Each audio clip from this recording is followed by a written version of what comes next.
एक इज़राइल की सबसे बड़ी कामयाबी मानी जाती है उसकी खुफिया एजेंसी की, उसके कमांडोज़ की, और वही कहानी आज आपको सुनाऊंगा। इस ऑपरेशन थंडरबोल्ट के नाम से मशहूर है, आप सभी जानते होंगे।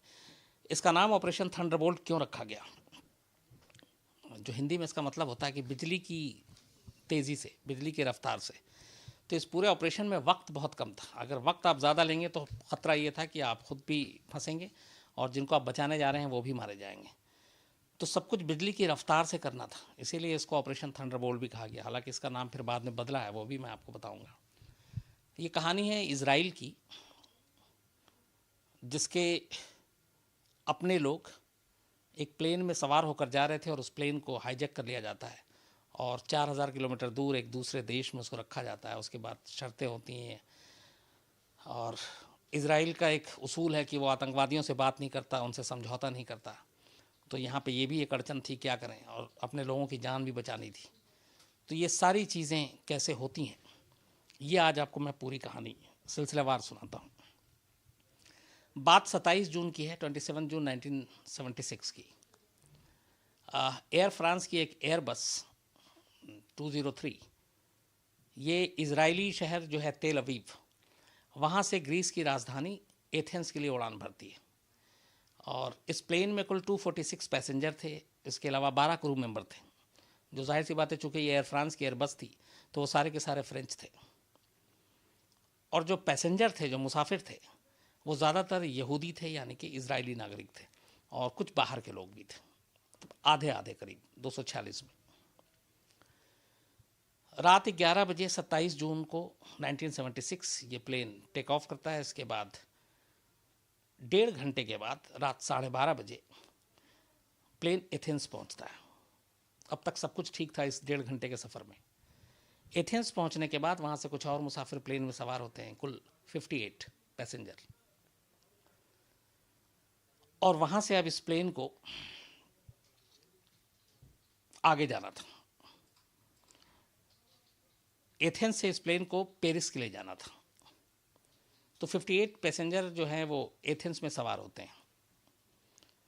इन्हीं 58 में से 4 आतंकवादी थे, जिनके पास पिस्टल और हैंड ग्रेनेड था, और इनमें एक लड़की थी। ये जो 4 आतंकवादी चढ़े, जिनमें किसी को पता नहीं चला। अच्छा, 1976 में एयरपोर्ट पे उतनी सिक्योरिटी, सुरक्षा, ऐसी चीज़ें नहीं हुआ करती थी। वो अब 2000 के बाद ये सारी चीज़ें हुई है। तो उस वक्त ये हथियार, और तब भी सुरक्षा हुआ करती थी लेकिन इतनी नहीं।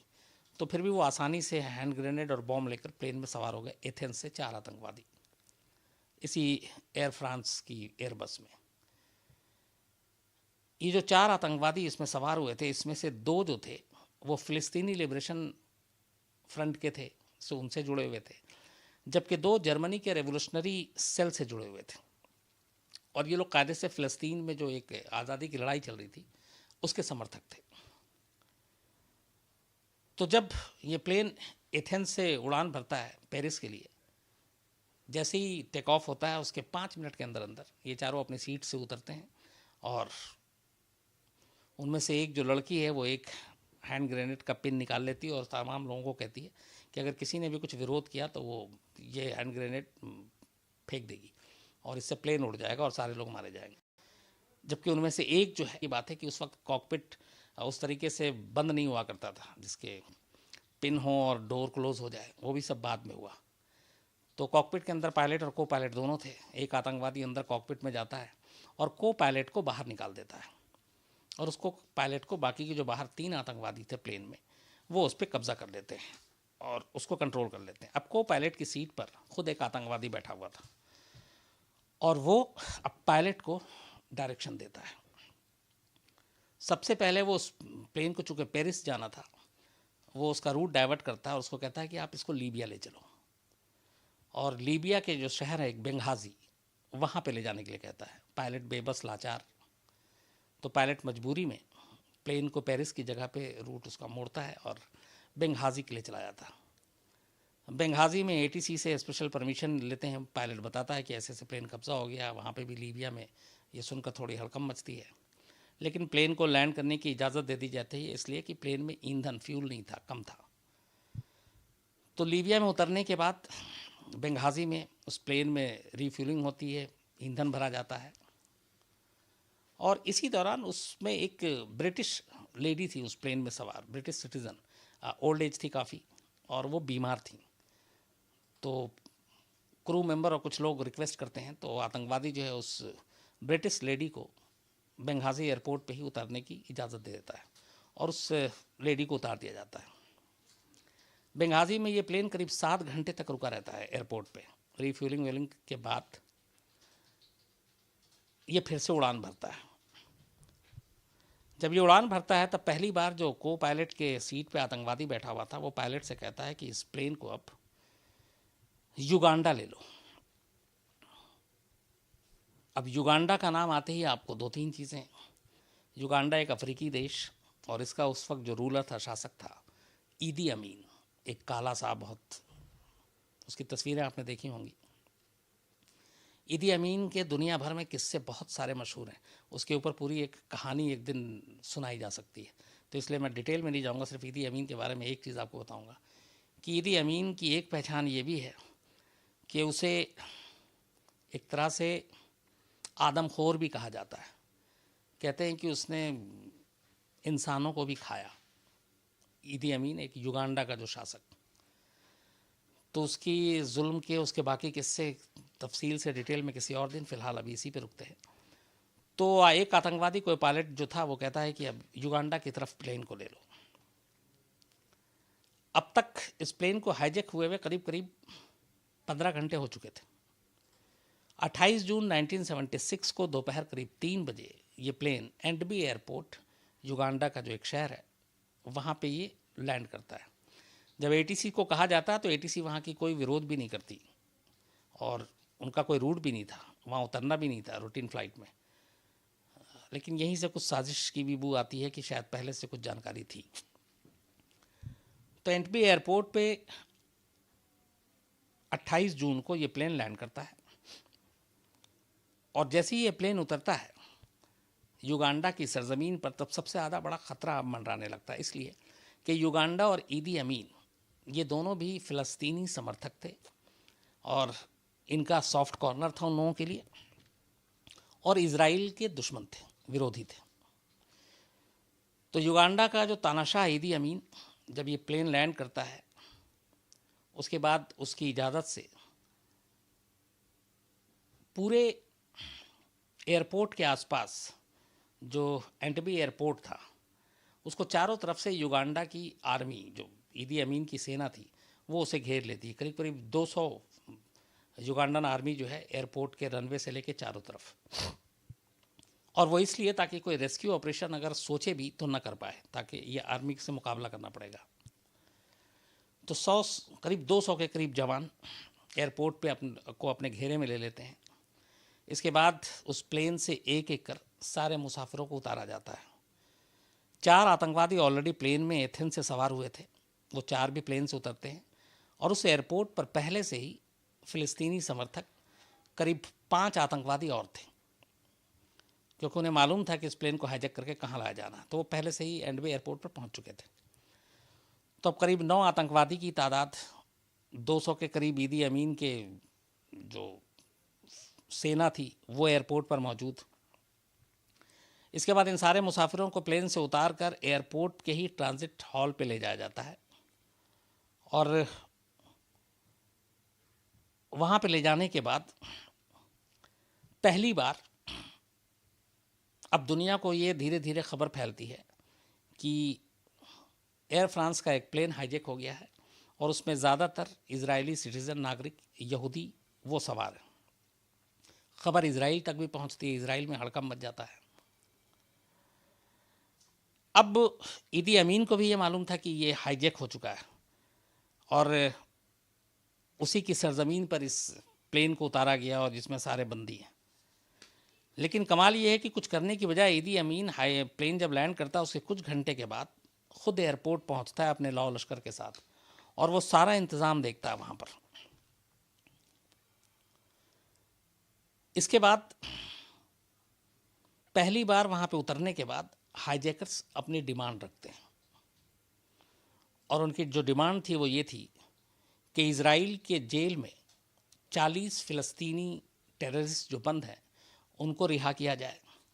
इसके अलावा कीनिया, फ्रांस, स्विट्ज़रलैंड और वेस्ट जर्मनी, तब जर्मनी के दो वो थे, वेस्ट जर्मनी में वहाँ की जेलों में कुल 13 और आतंकवादी बंद हैं, उनको रिहा किया जाए। तो कुल 53 टेररिस्ट की रिहाई की शर्त रखी गई जो इजराइल और इन बाकी कंट्री में की जेलों में बंद थे। इसके अलावा 5 बिलियन अमेरिकी डॉलर की उन्होंने मांग की और डेडलाइन दी 1 जुलाई की, और ये डिमांड जो रखी गई है 28 जून 1976। तो 3 दिन की मोहलत दी गई इजरायली सरकार को कि 3 दिन के अंदर आप हमारे 53 आतंकवादियों को जो अलग अलग जेलों में बंद हैं उनको रिहा करें और 5 मिलियन अमेरिकी डॉलर दें। अगर 1 जुलाई 1976 की सुबह 6 बजे तक मांगे नहीं मानी गई तो एक एक कर सारे मुसाफिरों को मारना शुरू कर दिया जाएगा। अब ये मांग देने के बाद, ये जब डिमांड की गई, उसके बाद 29 जून की तारीख आती है 1976। युगांडा की उसी एयरपोर्ट पे, एंडबी एयरपोर्ट पर कैप ट्रांजिट हॉल में कैदियों को एक साथ खड़ा किया जाता है और फिर उनको 2 ग्रुप में बांट दिया जाता है।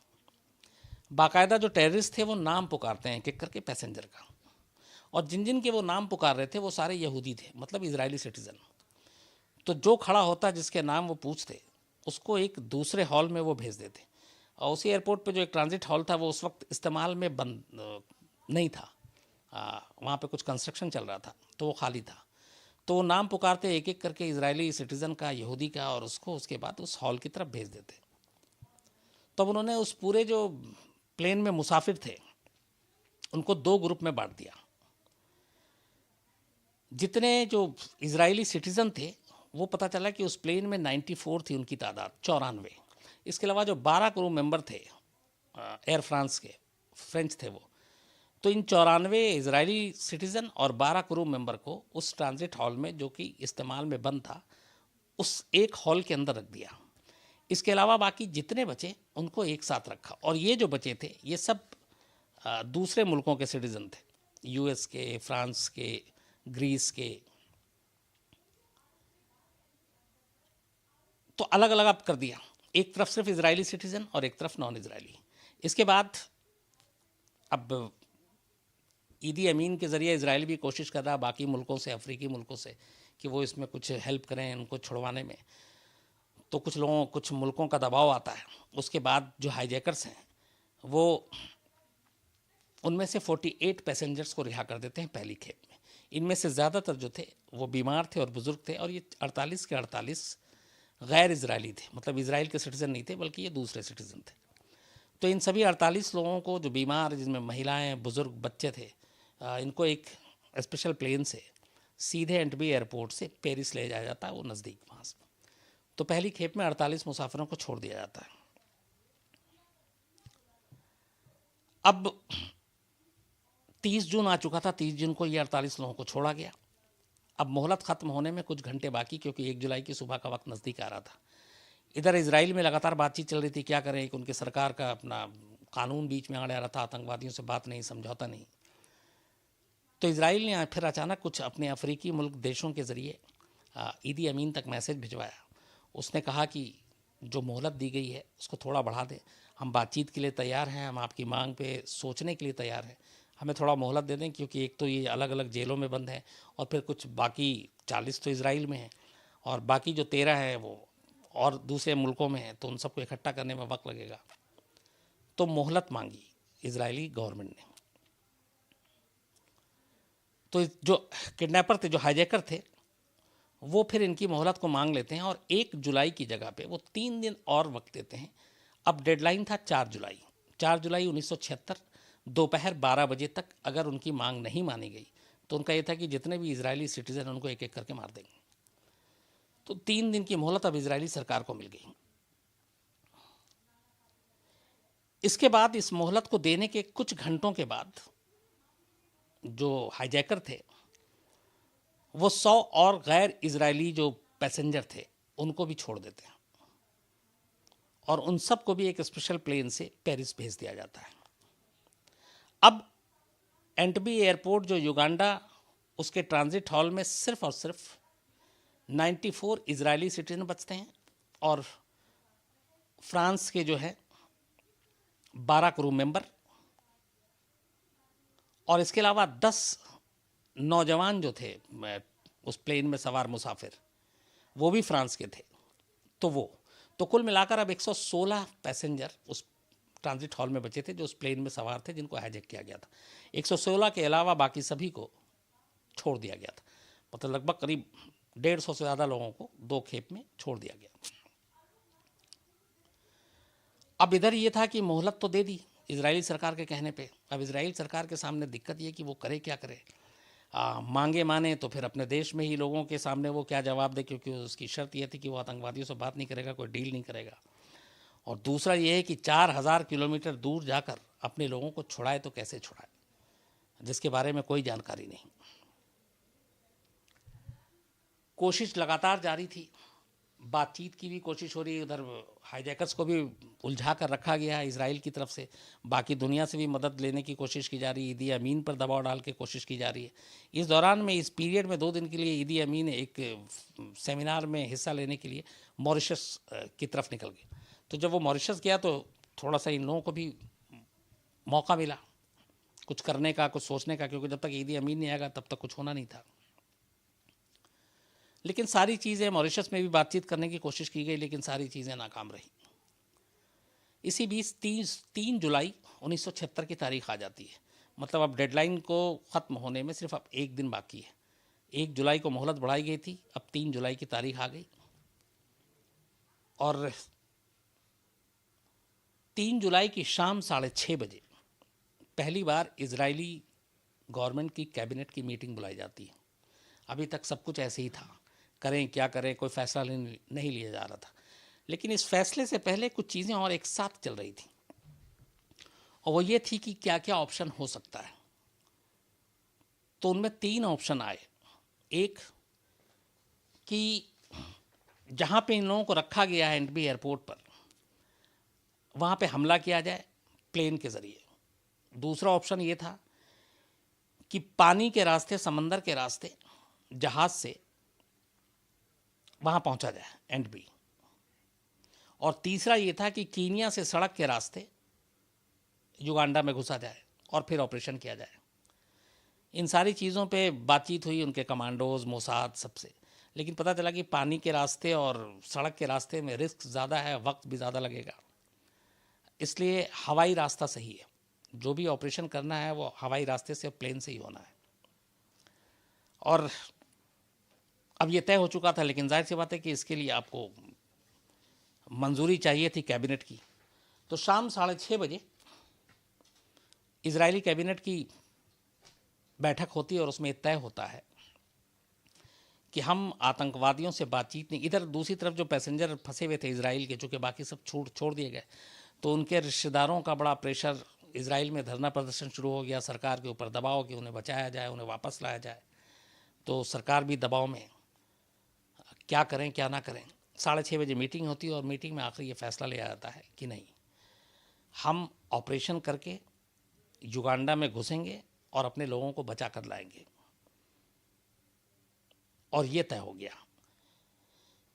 इसके बाद इस ऑपरेशन के लिए ब्रिगेडियर जनरल डॉन शमरोन, उनको हेड बनाया गया, इस ऑपरेशन का पूरा कमांडर।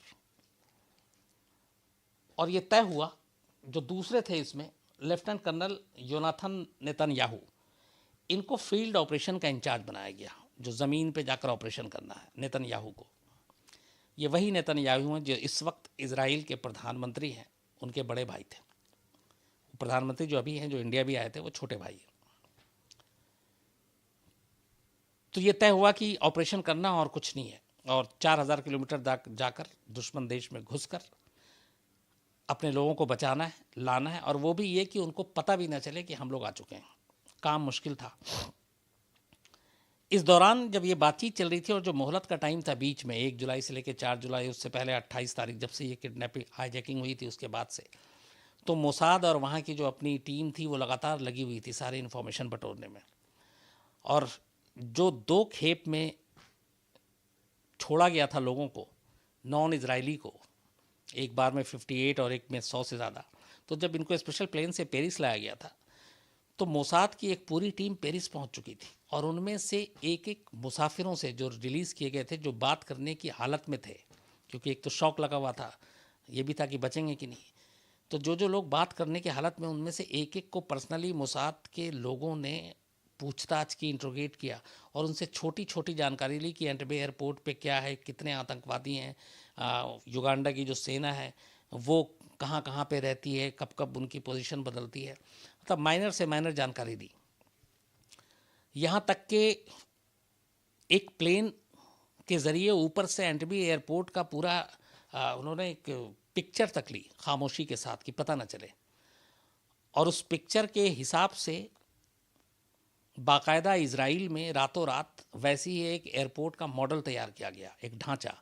और जो इन लोगों से जो पैसेंजर छूट कर आए थे उनसे जो पूछताछ हुई कि वहाँ पे कैसे क्या है, ट्रांजिट हॉल कहाँ पे है, रनवे का क्या है, उन सारी चीज़ों को मिलाकर उस पिक्चर और लोगों के बयान के आधार पर एक पूरा एक नकली एयरपोर्ट तैयार किया गया एंटबे टाइप का। और उस एयरपोर्ट को तैयार करने के बाद बाकायदा एक ड्रिल किया गया कि अगर हमें वहाँ जाकर ऑपरेशन करना है तो कैसे प्लेन लैंड करेगा, कैसे वहाँ तक पहुँचना है, कैसे अपने लोगों को लाना है, कैसे बचाना है। तो ये सारी चीज़ें चल रही थी। इसी बीच में एक और चीज़ आई कि जिस एंटबे एयरपोर्ट के उस टर्मिनल में रखा गया इन सारे इजरायली लोगों को, पता चला कि उस ज़माने में इजराइल की एक कंस्ट्रक्शन कंपनी थी जो दुनिया में बहुत सारे उसने एयरपोर्ट बनाए। उसी कंपनी जिस से पता चला कि जो एंटबे एयरपोर्ट है वो भी एक इजरायली कंपनी ने, उसी कंस्ट्रक्शन कंपनी ने बनाई थी। तो उसके जो मेन इंजीनियर था वो उस वक्त इजराइल में ही था, उसको ढूंढ के निकाला गया फ़ौरन, और फिर उससे उस पूरे ट्रांजिट हॉल और उस सारी जगहों की छोटी छोटी जानकारी ली गई, क्योंकि उसने खुद बनाया था तो वो बेहतर जानकारी और सॉलिड जानकारी दे सकता था। तो उसके ज़रिए कि वो बंधक कहाँ पे रखे गए हैं, वहाँ तक कैसे पहुँचा जा सकता है, वहाँ पे क्या क्या रास्ते हैं, उस ट्रांजिट कंपनी के उस इंजीनियर के ज़रिए जानकारी दी गई।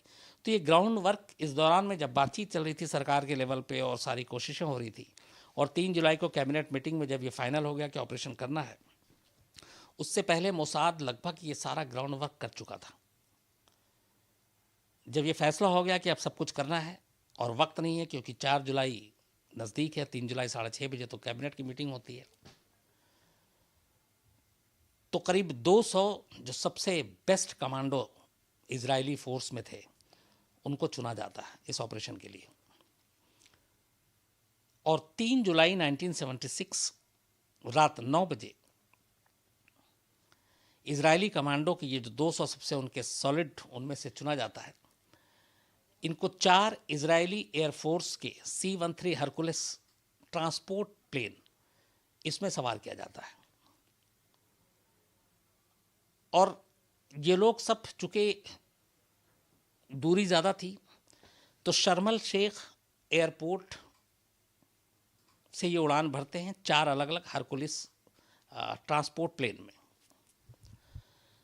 अब इस सारे विमान में बैठ तो गए, सिर्फ प्रॉब्लम ऑपरेशन में एक थी कि एयरपोर्ट पे एंटबे में ईदी अमीन के सेना ने चारों तरफ से रनवे से लेकर सब कुछ घेरा हुआ है। रात के वक्त में ऑपरेशन कर सकते हैं, क्योंकि दिन में प्लेन लैंड करेगा तो दिखाई देगा। रात में प्लेन को इस तरीके से वहाँ पे उतारना है कि एक तो युगांडा की वायु सीमा में जब एयर स्पेस में आप दाखिल हों तो उनको पता ना चले, जब आप एयरपोर्ट पे पहुँचें तो भी उनको पता ना चले, कि उनका ATC एयर ट्रैफिक कंट्रोल ना पकड़ सके। तो ये मुमकिन कैसे है? तो पता चला कि ये एक ही सूरत में मुमकिन है कि प्लेन की ऊंचाई युगांडा की वायु सीमा में दाखिल होने के बाद अगर 30 मीटर से ज़्यादा ना हो, मतलब 100 फीट से ज़्यादा ऊंचाई नहीं होनी चाहिए। अगर 100 फीट से ज़्यादा ऊंचाई हुई तो आप जो एयर ट्रैफिक कंट्रोल ATC, उसके आप रडार में आ जाएंगे और आप पकड़े जाएंगे और पता चल जाएगा। एक ख़तरा ये था। तो अब सवाल ये था कि क्या 100 फीट की ऊंचाई तक इस प्लेन को उड़ाया जा सकता है? तो उसका तकनीकी पहलू ये था कि हाँ, उड़ाया जा सकता है, रिस्क है लेकिन उड़ाया जा सकता है। तो ये पहली चीज़ क्लियर हो गई। अब लेकिन दूसरा एक ख़तरा ये था कि रात को, क्या रात होते ही कोई रेस्क्यू ऑपरेशन ना हो, इसके लिए एक बेसिक चीज़ है कि युगांडा की आर्मी, चूँकि एयरपोर्ट उनके कब्ज़े में है, बाकी सारे फ़्लाइट वहाँ से कैंसिल कर दी गई है आम पैसेंजर के लिए, तो क्या रात को अगर वो रनवे की लाइट बंद कर देंगे तो फिर लैंड नहीं हो सकता है प्लेन। तो अगर उन्होंने रनवे की लाइट बंद कर दी तो क्या होगा, ये दूसरा ऑप्शन था। अब ख़तरा सब कुछ था, लेकिन ये कि वक्त नहीं है। तो रात 9 बजे ये 4 प्लेन हरकुलिस, जिसमें इनके कमांडो सवार थे, ये उड़ान भरते हैं। अब 4 प्लेन में से एक प्लेन खाली लेकर जाया गया था। उसकी वजह ये थी कि जिन पैसेंजर को आपको रेस्क्यू कराना है, उनको उसी वक्त हाथों हाथ प्लेन में बैठा के और वहाँ से निकालना है। तो एक प्लेन सिर्फ मुसाफिरों के लिए, एक प्लेन जो था वो शर्म शेख एयरपोर्ट पे रखा गया बाकायदा मेडिकल उसके इक्विपमेंट्स के साथ, कि कोई इमरजेंसी आ गई तो वो मदद करेगा। इन जो हरकुलिस ट्रांसपोर्ट प्लेन था, इसके अंदर बाकायदा मर्सिडीज़ गाड़ी काले रंग की और लैंड रोवर कारें, उसका भी एक काफिला रखा गया पूरा। अब इसकी वजह क्या थी, ये पता चला मोसाद को उस वक्त इसके ज़रिए कि ईदी अमीन ब्लैक रंग की मर्सिडीज़ का शौकीन है, और वो हमेशा जो उसका अपना पूरा कारवां चलता है वो ब्लैक रंग की मर्सिडीज़ में ही आता जाता है। तो युगांडा में जहाँ पे भी, और उसके साथ जो उसके लोग चलते हैं वो लैंड रोवर कार में चलते हैं, जो उसके गार्ड्स चलते हैं, और ये खुद ब्लैक रंग की मर्सिडीज़ में बैठता है। तो ये मर्सिडीज़ में होता है, और उसके जो गार्ड, स्पेशल गार्ड हैं उसके जो प्रोटेक्ट करते हैं, वो लैंड रोवर में चलते हैं। तो जब भी उसका कारवां गुजरता है तो ब्लैक मर्सिडीज़ और लैंड रोवर को देख के ही लोग समझ जाते हैं कि ये ईदी अमीन का काफिला जा रहा है, चाहे फिर वो फोर्स के हों या आर्मी के हों, तो फिर उनको कोई रोकता नहीं है। तो मोसाद को जब ये पता चला तो उसने इसकी पूरी प्लानिंग की। उसने उस ट्रांसपोर्ट प्लेन में बाकायदा एक ब्लैक कलर की मर्सिडीज़ कार और लैंड रोवर की कई गाड़ियाँ उसमें थी। इसके बाद ये प्लेन बिना रडार में आए हुए देर रात युगांडा की सीमा में घुसता है, और फिर बिल्कुल 100 फीट 30 मीटर की ऊंचाई पे उड़ान भरते हुए, और नसीब ये अच्छा था कि उस वक्त एयरपोर्ट रनवे की लाइट जल रही थी। तो जो सबसे आगे पहला प्लेन गया, उसका ये था कि उसके अंदर वो चीज़ें थी कि वो किसी तरह, चाहे रिस्क हो, अगर उसमें ये भी था कि अंधेरा होगा तो किसी भी तरह कोशिश करनी है, और वो लैंड करते ही सबसे पहले रनवे की लाइट का इंतज़ाम करेगा। तो वो अपने साथ उस तरीके की लाइट लेकर गए थे जिससे प्लेन को लैंड कराने में आसानी हो। और जब प्लेन लैंड करना था उससे पहले ही उसका वो खुल गया था पीछे से सब कुछ, ताकि वक्त बर्बाद ना हो, रनवे पे रुकने के बाद ना खोले। तो एक पहला प्लेन जब लैंड करता है उसके अंदर से सीधे गाड़ियों का काफिला धड़धड़ा कर बाहर आना शुरू होता है, जिसमें ब्लैक मर्सिडीज़ और लैंड रोवर कार, और उस सारी गाड़ियों में प्लेन के अंदर से ही कमांडो पहले से बैठे हुए थे। तो वो रनवे पे आता है तो वो कमांडो के साथ आता है उन गाड़ियों में। उसके बाद ये 4 प्लेन एक एक करके युगांडा की एयर स्पेस में दाखिल होने के बाद सीधे वहाँ पे अब लैंड करने की तैयारी कर रहा है। ये जो 4 कार्गो विमान की मैं बात कर रहा हूँ, इसके साथ 2 बोइंग 707 प्लेन भी था। पहली बोइंग जिसमें मेडिकल टीम थी, उसको नैरोबी एयरपोर्ट पे रोक दिया गया था ताकि कोई इमरजेंसी हो तो उसको बुलाया जा सके। दूसरी बोइंग को एंटबी एयरपोर्ट पर उतरना था इनके साथ, ताकि वो बंधकों को जो है वो वापस लेकर आ सकें।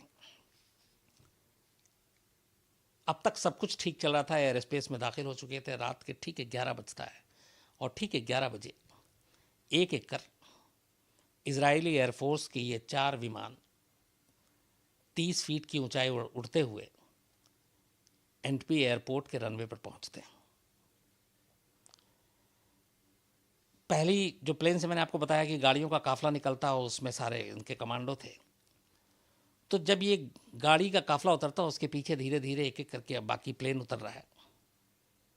और इसकी खासियत ये थी कि इसमें जो आवाज़ और वो सारी चीज़ें थी वो भी उसी हिसाब से थी। तो 11 बजे का वक्त था रात का।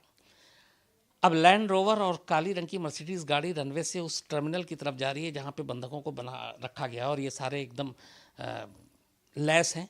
और ख़ास बात ये थी कि इनके पास साइलेंसर लगे हुए सारे हथियारों का वो था। उनका ये था कि खामोशी से करना और ये ना पता चले कि किसी तरह की कोई हमला हुआ है। तो साइलेंसर वाली बंदूक और वो सारी चीज़ों के साथ ये उतरते हैं। गड़बड़ एक होता है कि जब ये गाड़ियों का काफिला रनवे के से उस टर्मिनल की तरफ बढ़ रहा था जहाँ पे सारे बंदी थे। 2 गार्ड युगांडा की आर्मी के, उससे पहले और कई गार्ड देखते हैं, वो सारे ऐसे सैल्यूट करके उस काफिले को जाने देते हैं, क्योंकि उनको मालूम था कि इस ब्लैक मर्सिडीज़ में ईदी अमीन के अलावा कोई नहीं होता और लैंड रोवर भी है। पर 2 गार्ड जो ईदी अमीन के साथ लंबे वक्त तक रह चुका था पर्सनल की सिक्योरिटी में, वो काली मर्सिडीज़ को देख के भी उसको रुकने का इशारा कर देता है। और उसकी वजह ये थी, जो मोसाद जहाँ पे सिर्फ एक चूक हुई, 3 दिन पहले ही, यानी ये 3 जुलाई रात 11 बजे का ऑपरेशन हो रहा है, 1 जुलाई को ईदी अमीन ने ब्लैक मर्सिडीज़ को हटाकर पहली बार अपने काफिले में वाइट मर्सिडीज़ खरीदी थी, और वो पिछले 3 दिनों से वाइट मर्सिडीज़ में चल रहा था। अब चूंकि बीच मर्सिडीज़ को आए हुए 3 दिन हो गया, लेकिन बीच में वो मॉरिशस गया, तो हर दिन उसका कारवां तो निकला नहीं, तो ये चीज़ चूक हो गई कि अभी भी वो ब्लैक यूज़ कर रहा है या वाइट यूज़ कर रहा है। तो ये उन दोनों गार्ड को ख़ासतौर पे पता था कि अब ईदी अमीन ने वाइट मर्सिडीज़ ले लिया और वो अब उसी में चल रहा है। और कुछ देर पहले ईदी अमीन वहाँ से गया था तो वाइट मर्सिडीज़ में ही था।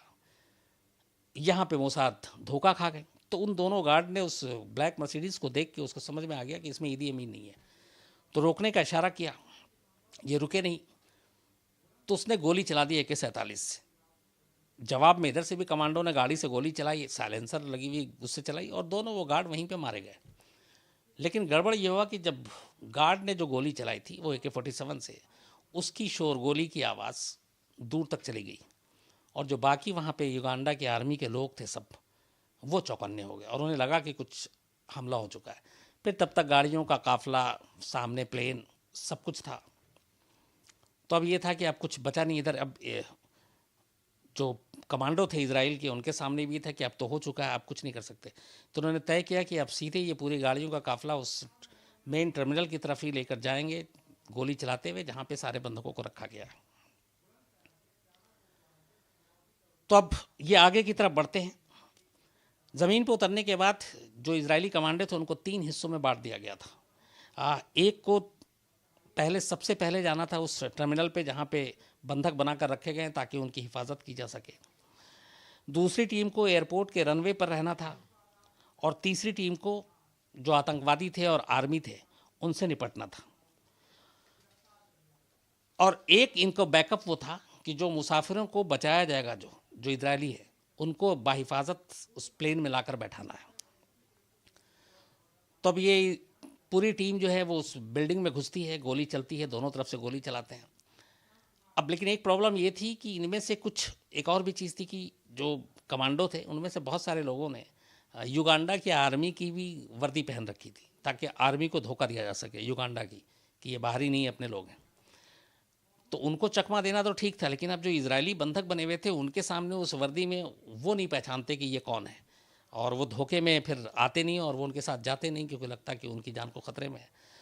तो यहाँ पे फिर उन लोगों ने बाकायदा इंग्लिश और हिब्रू लैंग्वेज में चीख चीख कर बोला कि हम इजरायली सैनिक हैं, लेट जाओ, ज़मीन पर लेट जाओ। तो फिर उन लोगों को समझ में आया, वो लेटे ज़मीन पर।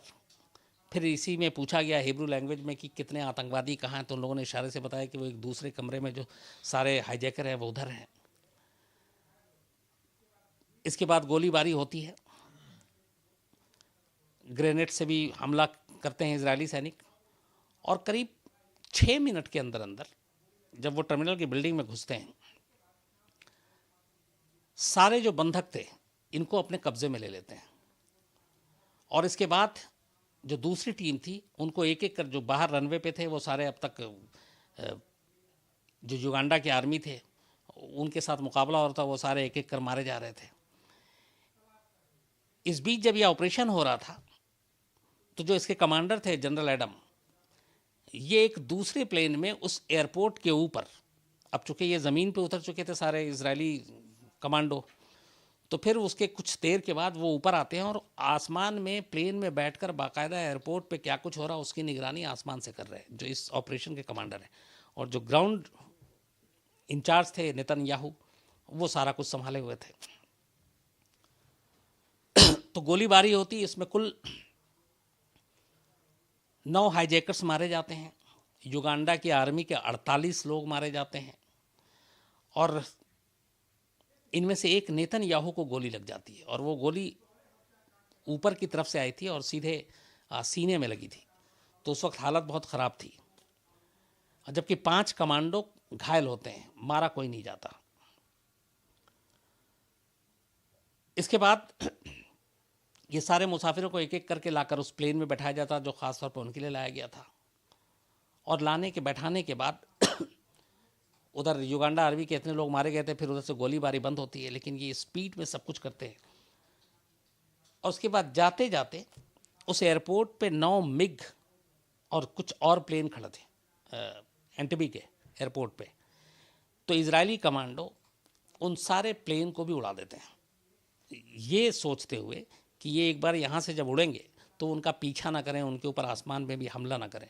तो रनवे के आसपास जितने प्लेन खड़े थे उन सबको भी उड़ा दिया जाता है बॉम्ब से, और वो सारे प्लेन तबाह हो गए। लैंड करने से लेकर मुसाफिरों को वापस प्लेन में बैठाने तक जो पूरा वक्त था वो 56 मिनट था, 56 मिनट्स। 56 मिनट के अंदर 4 एयरफोर्स के प्लेन लैंड करता है, ऑपरेशन होता है और सारे मुसाफिरों को वापस लेकर जाया जाता है। जब ये लोग वापस यहाँ से जाते हैं उसके बाद ईदी अमीन को सारी खबर मिलती है, और ईदी अमीन जाहिर सी बात है कि फिर उसके बाद जो उसकी हालत हुई, क्योंकि उसके देश में घुस के, हालांकि बाद में उसने ये भी मानवाधिकार का मुद्दा उठाते हुए उसने कहा था कि इस तरह दूसरे की देश की सीमा में घुसकर ये ऑपरेशन करना ठीक नहीं है, लेकिन वो बेकार की चीज़ें थी। 56 मिनट में ये ऑपरेशन करने के बाद बाकायदा शर्म अल शेख प्लेन पहुंचता है वहाँ पे। उसके बाद ये लोग अगले दिन सुबह इज़राइल पहुँचते हैं, और इज़राइल में उस वक्त कहते हैं कि बहुत बड़ी तादाद में तमाम लोग एयरपोर्ट के बाहर, उन्हें खबर मिल गई थी। बाकायदा प्राइम मिनिस्टर जो थे वो इसका अनाउंस करते हैं कि ऑपरेशन कामयाब रहा। एक सिर्फ इसमें जो पूरा है, एक जो बंधक था इजरायली, वो वहाँ पे इसमें क्रॉस फायरिंग में उसकी मौत हो जाती है। और नेतन्याहू को जब वापस प्लेन से लेकर आ रहे थे तो वो भी दम तोड़ देते हैं प्लेन में ही, ज़मीन पर उतरने से पहले ही। एक और महिला थी जिसकी तबीयत ख़राब हो गई थी, तो उसको उस टर्मिनल एयरपोर्ट से उठाकर एक हॉस्पिटल में एडमिट करा दिया गया था।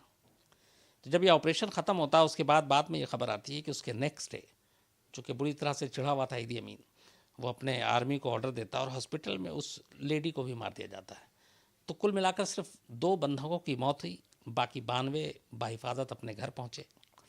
नेतन्याहू की मौत होती है और उनका जो उसकी शहादत पूरे इज़राइल में इतना गर्व और इतना बड़ा नाम हो जाता है उसके बाद उस फैमिली का, कि आगे चलकर नेतन्याहू की इसी बहादुरी का कहते हैं कि शायद सिला है, जो उनके छोटे भाई बाद में राजनीति में आते हैं और चुनाव लड़ते हैं, और इसे एक ऑपरेशन थंडरबोल्ट का जो पुराना की यादें थी लोगों के दिल में, वो उनको जितवा देती है और आज वो इज़राइल के प्राइम मिनिस्टर हैं। ये थी पूरी कहानी ऑपरेशन थंडरबोल्ट की, और ये इसलिए भी हमेशा याद रखी जाएगी कि वाकई एक 4000 किलोमीटर दूर दूसरे देश में जाकर ऑपरेशन करना, प्लेन को 100 फीट के नीचे तक की उड़ान रखना, बिना एटीसी को, बिना किसी को खबर दिए रनवे पर लैंड कराना, रनवे पर उतरने के बाद उसके बाद अपने लोगों को, और वो भी 1 2 4 लोग नहीं बल्कि करीब 116 लोग हैं, उनको छुड़ाना, वापस लेकर आना, मतलब सोच से परे की चीज़ है। और ये काम हमेशा इज़राइल के इतिहास में, मोसाद के इतिहास में हमेशा याद रखी जाएगी। तो ये थी पूरी कहानी।